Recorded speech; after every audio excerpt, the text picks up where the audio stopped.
our good friend Matt George. We saw a lot of those. Matt, are you okay? Are you turning out with your people there in Utah? You good? I'll tell you what, they ABC 10 knew what they were doing because they put me in the Temple District. So I'm not even kidding you, brother. I got right down the street. I got the home office of the Mormon Church. I got the historic Mormon library right next door to the hotel. They're doing a lot of work on the temple, but I can see it from my window. I'm home, baby. I love it. I love it. It was crazy seeing Salt Lake City during the All-Star game, like the aerial shots in the main hotel was like the Radisson. I was like, man, they better stop talking about Sacramento not getting a All-Star game. If they up there, they had, like the window advertising on the Radisson. I said, wait a minute. You got that by Arden Fair. What you talking about? Oh, we don't even go to that hotel no more. Like, dude. Actually, the Radisson's gone. They put up apartments over there, actually. Well, I was right. We don't go to that hotel. There's a reason that hotel is gone. They still got that elephant bar standing up there for whatever reason. Really? Yeah, but nothing there. Like, it's not there? No, it's the building is there. I even think the sign says elephant bar, but there's a fence around it.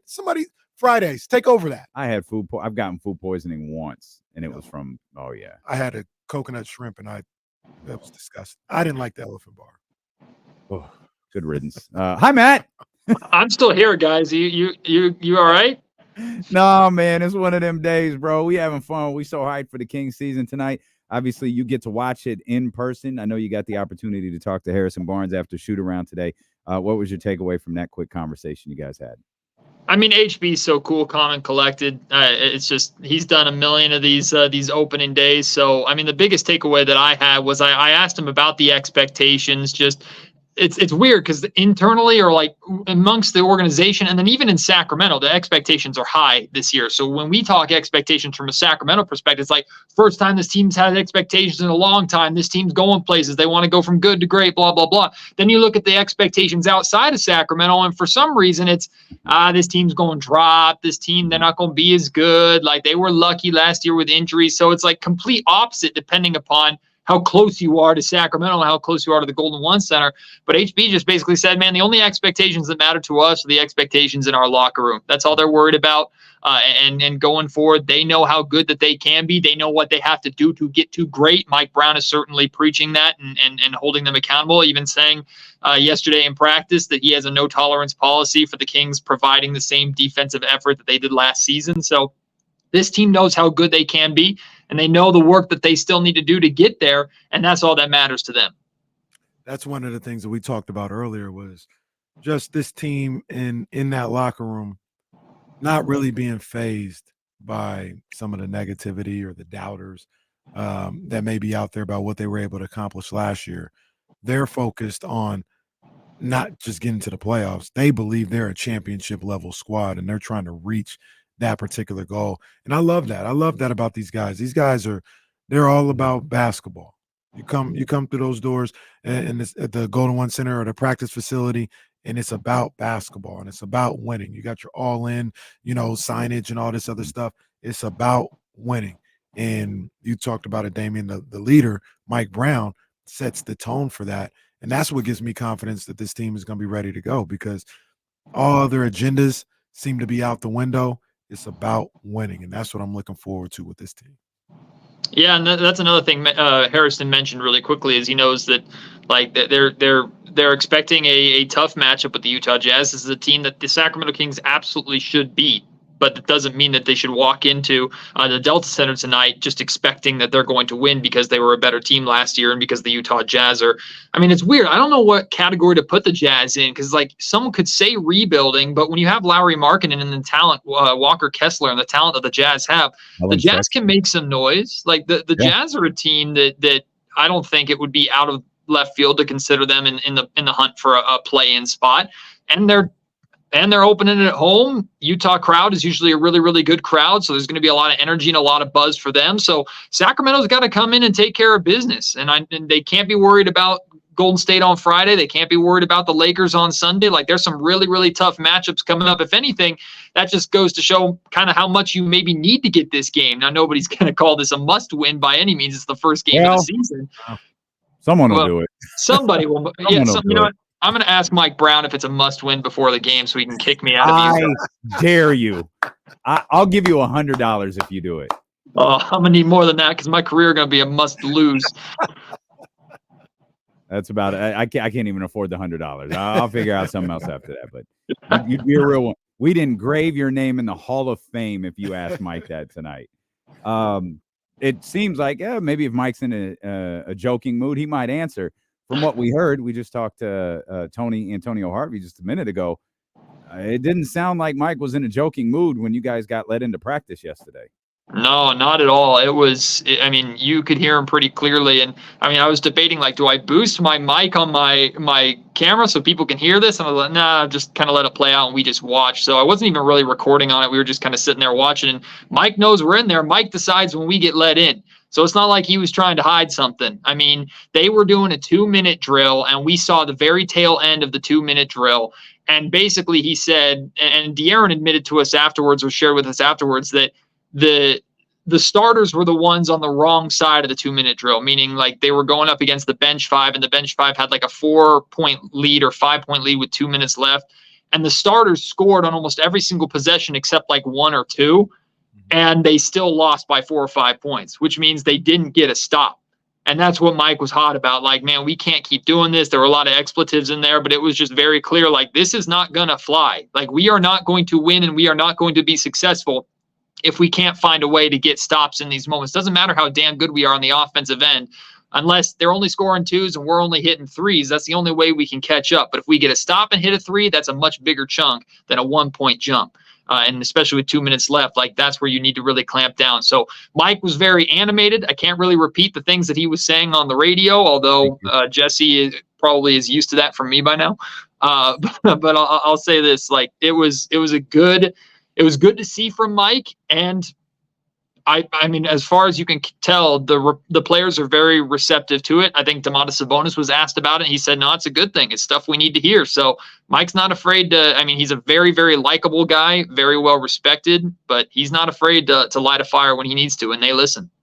That's what I was going to ask you too. How do you think the players respond to that? Is that something that they embrace, when Mike, kind of calls them out, and are they receptive to it in a positive way, or is there a lot of head rolling, eyes rolling, or something like that? It feels like they want to be coached that way, but you see it a little bit more than we do. How do they respond to that? Yeah, I mean, I'm not exactly the best reader of body language or anything like that, but so I haven't seen eyes rolling and I haven't seen guys like, what the hell?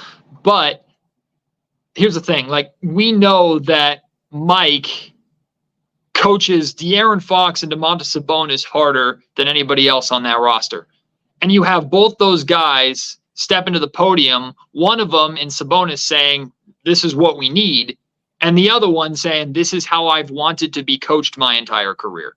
So if you have your top 2 guys who are getting chewed out the most, and of course publicly they're not going to say, yeah, Mike sucks, we ain't doing this, but if those are the guys that are leading by example in terms of, no, we got to listen to this and we got to respond to this. Plus, there's other guys in this locker room. JaVale McGee is one who jumps to mind already, as they've been kind of building off of Mike Brown's message. And Mike wants the players to take it over. He doesn't want to be the guy to yell and scream and tell them this is what needs to happen. He wants Fox, Sabonis, anybody to step up in that locker room and step up in the huddle and even step up on the floor and say, like, this can't fly. We got to correct this. So I have been given no indication that the team doesn't respond well to it. I'm sure heads get hot from time to time and there's arguments, and that's just natural. I will say this too. Mike Brown, when we asked him about it yesterday, he said, look, if they get mad at me and they say F you, Mike, and then they go out and do it just to prove me wrong and shut me up, I'll take that. So Mike doesn't care about being right. Mike cares about winning, and that's what he wants. Matt George with us from Utah. By the way, Matt's normally with us Thursdays. Mm-hmm. He's with us today because he's in Utah. He literally has nothing else to do. Nothing else to do. That's fair. So we appreciate it. I was asked to, I don't know what this means, to remind you about your bet with Kyle. Yeah. So when I had the privilege of guest hosting with Kyle Madsen, I got coerced into. Kyle and I have very little spice tolerance, but Kyle has way more than I do. I'm a little baby when it comes to spice. So Kyle made me a bet on air and strong-armed me into a bet on air that whoever wins between the Warriors and the Kings on the home opener, which I took this bet because I ain't worried because the Kings are going to win on Friday. But we are going to do a preview podcast on Locked On Kings before Kings and Warriors the second time in Golden State, which is game 4 of the season on November 1st, I believe. Yep. And if the Warriors lose, I get to pick spicy foods that Kyle has to consume and do the podcast while eating spicy, progressively spicier stuff. And if the Kings lose, which again isn't going to happen, then I have to eat spicy food of Kyle's choice. And if anybody's eaten like hot food before, when you're talking with spicy food, it just makes it worse. Bro. So y'all are gonna do like a hot one situation. Pretty much, yeah. But the other one gets to choose, so we get to be either nice or mean to the other. So like Matt, Kyle could say, "Here's a ghost pepper," and I would have to do it. Oh no, Matt. Oh, this was a terrible idea. One, Kyle is just going to unleash fury on you. No, Kyle's a good guy. Two, Kyle, don't try to kiss his ass now. Kyle knows food. Like, that's true. He does. Oh, Matt, this is bad. This is bad. We don't need the Kings. Hey, what's with the negative? It's not going to matter. The Kings are going to win by double digits on Friday. It ain't going to matter. And that's a good point. And I would expect you to treat Kyle the way he would have treated you, because he would have let loose. I don't know if I could do that. You would have had the worst hour of your life. But you're right. It's a good thing the Kings will get the job done. But that's Friday. That may, as if Friday's game wasn't interesting. Friday's game just got a lot more interesting as far as I'm concerned. I need my man Maddie McQueen to survive this one. Well, and here's the thing too: is like milk is the best thing that you can have to like kill spice and kill the heat. And I can't drink straight milk, so one of my biggest lifelines is gone. So I wonder if almond milk works. I don't think so, but I love almond milk. Oh, I would try it. I would try just about anything. But Matt said it though. Kings are winning, so that's a good point. Worry about it. And it's Friday. We got a game tonight. That's right. That we've got to worry about. And you brought up a great point. We Utah's kind of, we don't like really. Utah's, the roster's good. Like, we're confused by, like you mentioned, are they rebuilding? Like, what exactly are they doing? They have pieces there that can either be moved or I'm not sure. But one thing that was very, very, very clear last year is they fight.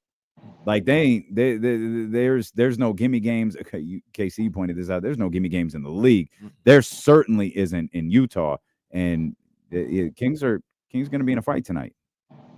Yeah, it's going to be a hard fight, but I'm really looking forward to it because, I mean, we got that amazing moment, the amazing Kevin Huerter shot and the pop at Golden One Center between these two teams. That game went down to the wire. The Jazz have a lot of pieces that can give the Kings problems, but ultimately Sacramento, if they're expected to be the team that Mike Brown and De'Aaron Fox are trying to suggest that they can be, or if they want to be taken seriously as a team that's a legitimate contender, which who knows if they're there yet or not, but they certainly believe that they can get there.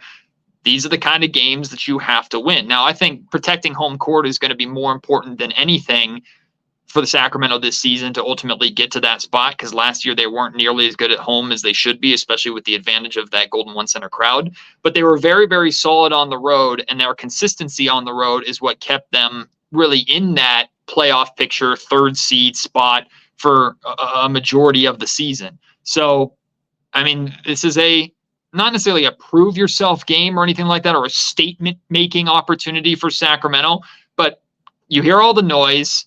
The last game you played was heartbreaking game 7. Come out, establish yourselves. Yeah, we're the Kings. We're good. We're just fine. Utah, you're on the way up. You're a good basketball team. We respect you, but we got to put you down. Look, that's how I wanted to go down. I look at Utah. I look at all these other teams in the league, and I don't know, at least early in the season, when people like feel good about themselves and all this other stuff, I don't look at any games as you got to win this game, or if you're serious, if you're who we think you are, then you have to put this team down. Even Portland, they play Portland in a couple weeks.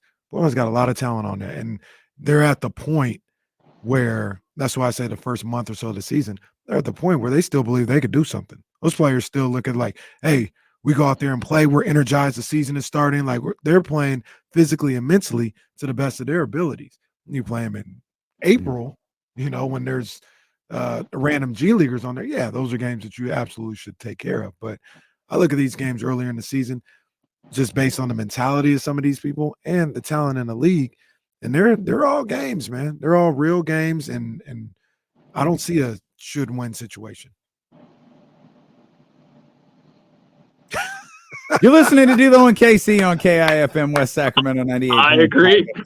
KRXQ HD2 Sacramento, ESPN 1320. Always live on the free Odyssey app. Live on YouTube if you're watching. Hit the thumbs up and subscribe buttons. Live on Twitch, Facebook, and Twitter in video form as well. Wherever you are watching or listening, we appreciate you so much for being with us as the Sacramento Kings kick off their 2023-2024 NBA season tonight in Utah, where Matt George of ABC 10 and the Locked On Kings podcast joins us from. Matt, which all-NBA guy on the Sacramento Kings do you think has the most pressure on them? Domantas Sabonis.